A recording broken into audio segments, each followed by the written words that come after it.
Well, hello guys and welcome in another video. So in this video we'll finally work on my recently bought BMW E60 and we will try to see if we can make a drift car out of it.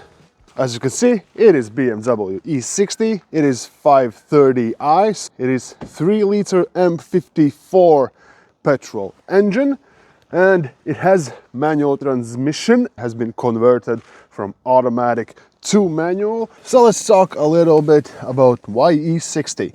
This idea came to me after this year's drift season. I drive BMW E46 Coupe and well, nobody drifts E60s. And I don't know why. I want to find out, I want to see how it drifts and what happens when you try to drift it. I don't get it, because this car looks really amazing, but nobody drifts them. There are a lot of E90s, E91s, E92s, but nobody drifts these. And yeah, I want to find out what's the issues and see where we can get with E60. And the first part that we will actually tackle in this video is the ride height. It is really high and I don't like how it looks. And also it has stock suspension, so for drift anyway we will need proper suspension. So we will be installing BC Racing coilovers on this, and probably need some spacers for wheels because they are quite a lot in. But that will be the first task that we will do, installing coilovers on BMW E60. One thing that is not a drift car related is the front end of this car. I actually believe E60s are pretty much the most beautiful sedans that BMW ever made, but with this pre-facelift stock regular front end bumper it looks like crap, so we will need to change it to M bumper. I know it's winter coming, so it probably will get destroyed, but I will take my chances anyway because this looks terrible. And also it has these weird, really ugly looking grills installed, so we will need to swap those for proper straight ones. There's a cat. I have an audience now. It has two main parts already done that we will anyway need. It has a welded diff and it has a hydraulic handbrake installed. The plan is to first run it through this winter, do some winter track days, winter tracks, maybe some closed off forest driving, if you know what I mean. And yeah, see how it handles in winter, what it can take, and then we can try to apply some of that knowledge and fixes through the next year's drift season. Yeah, we'll see how it goes through the winter and what we do for the next year's drift season. If this car will be enough to run me in my street class, or maybe we will still need to run E46 Coupe. But there is really only one way to find out, and that is to try it. So let's get the car inside and start working on it. First, change the coilovers. So let's get the car inside and start wrenching on it.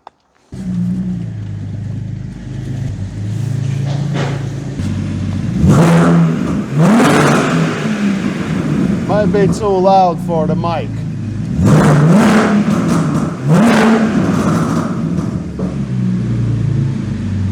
Sounds good. So let me know, what do you think? Why nobody drifts E60s? What's wrong with them? Have you tried to build a E60 drift car even for amateur level competition? Well, follow and see what my journey will be with this car. Okay, I don't really know how far we will get in this video, but let's start off with coilovers.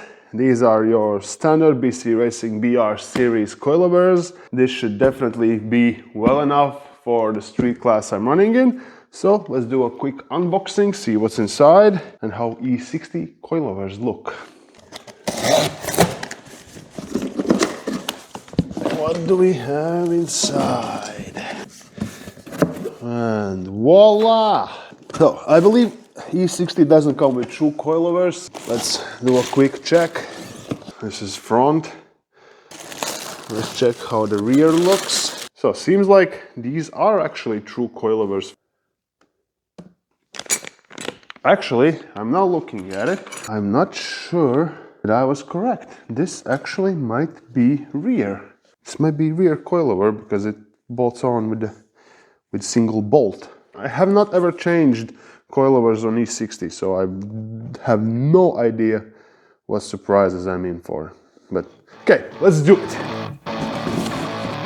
So this process actually is relatively simple. You just need to undo one bolt from the bottom of the car, and then you can move to the interior, take off the interior panels in the boot, and under there you will see this top bolt for the shocks. To the side you can see a lot better where there are the top screws there. So there's a central one, you do not need to undo that, but you need to do the 3 smaller ones around. Probably don't need to take it out all the way, just loosen it up. There it goes. And it's out. Okay, and now simple task of installing new ones. For now I will not adjust the height at all. We'll see how low it sits as it comes from factory, because it, as far as I know, it has been all adjusted. The spring load does not need to be messed with. It comes preloaded from factory, and the height adjustment, well, we'll see how that goes. And the installation back is really simple. You just aim it in. You first need to tighten up the top bolts, and then you can move under the car and bolt on the coilover there.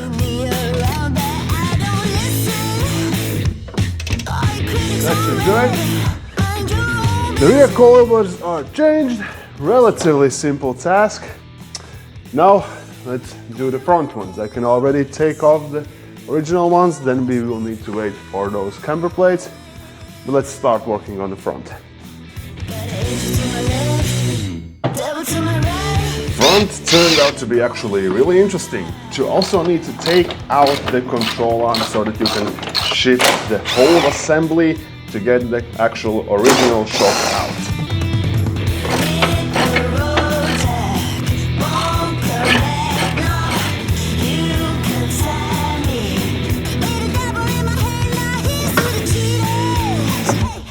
Okay, so it is now a few days later. I have some new parts. I have camber adjustment plates, I have new spring seats, but an issue has arisen.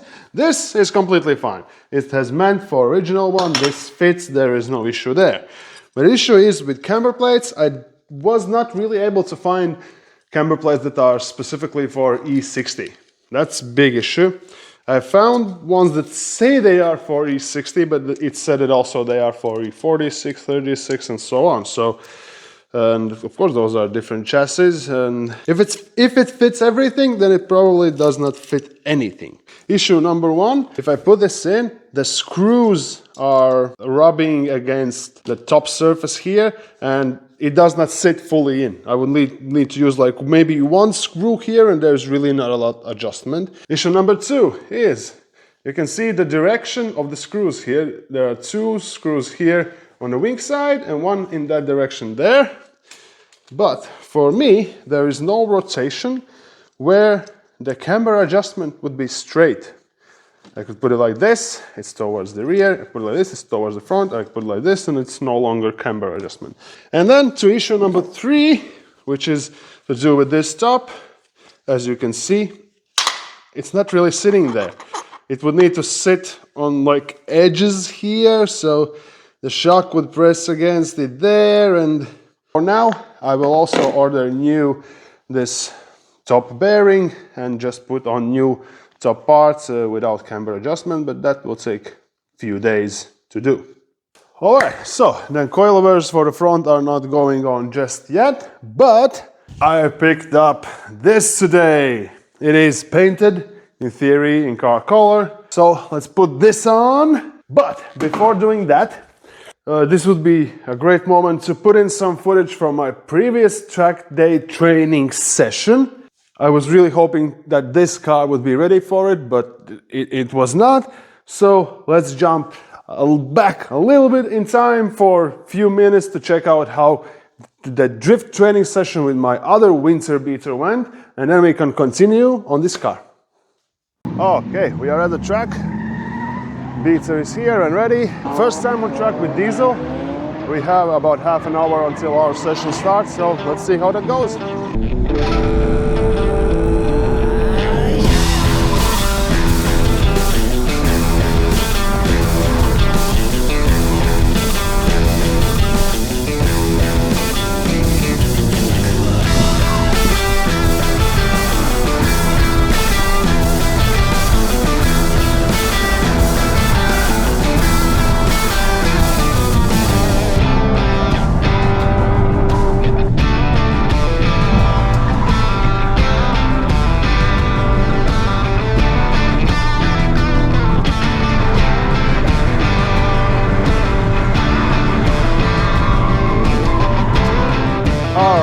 So, of course, as usually, things happen when you don't film them, so I did not turn my GoPro on. But the differential ended something in the weld. I think the weld broke apart, might have not been welded good enough.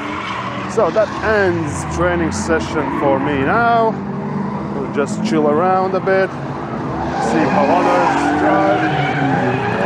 I did put this car on the track, so that's also fun. I did 2 laps. It's terrible compared to like car with a manual and handbrake. I don't know how to drift this, but it's still fun.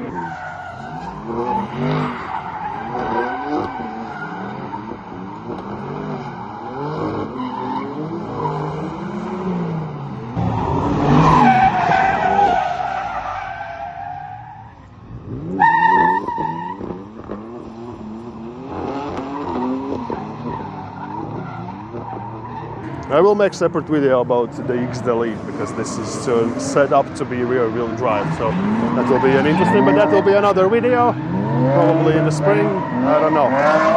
Let's chill, see where it's going. The track day didn't go as planned, but on some level it did. At least now we know some weak spots for this car to be a proper winter drift car.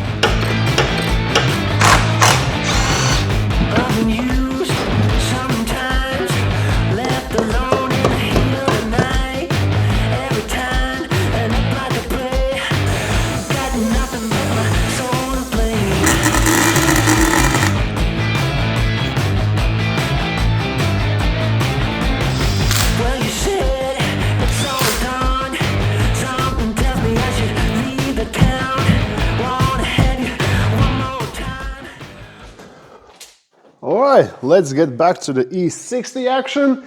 Trying to make this a drift car. We'll see how it goes. For now, let's change the bumper and get rid of this ugly front end.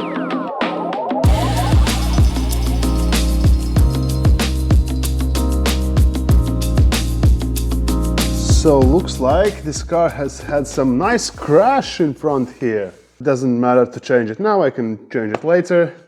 I will get rid of some of these plastics, they're broken anyway.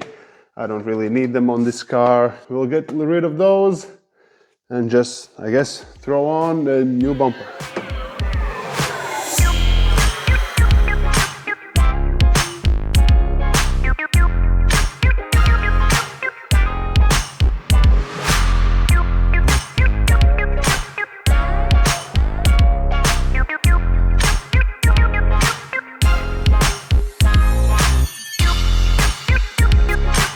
And at this point my microphone battery ran out. But the bumper is finally on, so that's all done. It is bolted on. We can move to installing the coilovers.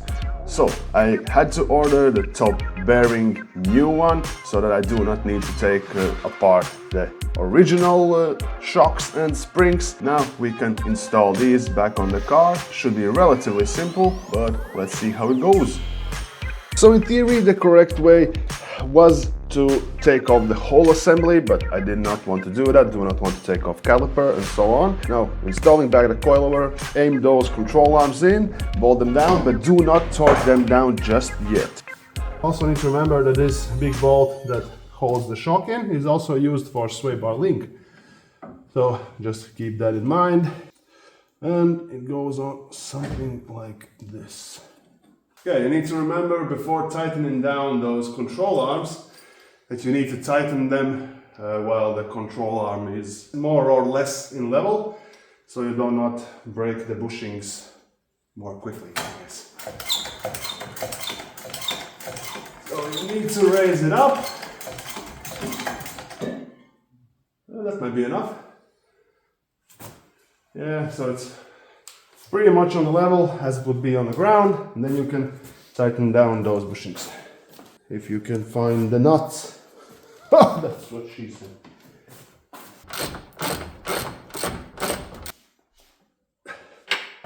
And I think that's pretty much done with the suspension. You just need to put on the wheels and see how low it is. So this height will be essentially what it comes from factory for these coilovers. I'm guessing it will be too high for my liking, but then again I plan to use this car now in winter, so I really don't want it too low anyway. Yeah, probably we'll need to lower it a bit. If the car survives winter, we can actually lower it when the drifting season will start. All right, and I believe this is finally the E60 done for this video. We'll still need to put on spacers. I have not yet bought them. I probably will go to 17, so I'll try on different wheels, see what spacers those need, but for now, this will stay as is. Coilovers are on, the bumper is on, and that's pretty much all the main things I wanted to do in this video. In about 2 weeks, there is the next track day. That will be definitely when we first test this car, see how it actually handles. So yeah, please like and subscribe if you want to follow my journey with this car. We'll still need to do some things on it. I have ordered the seat consoles, the adapters to put on sports seats, and I also have ordered some rear adjustment parts, rear control arms that are adjustable. We'll see how that goes, then we'll need to do alignment and, as mentioned, track day. So, hope you enjoyed the video. See you at the next one.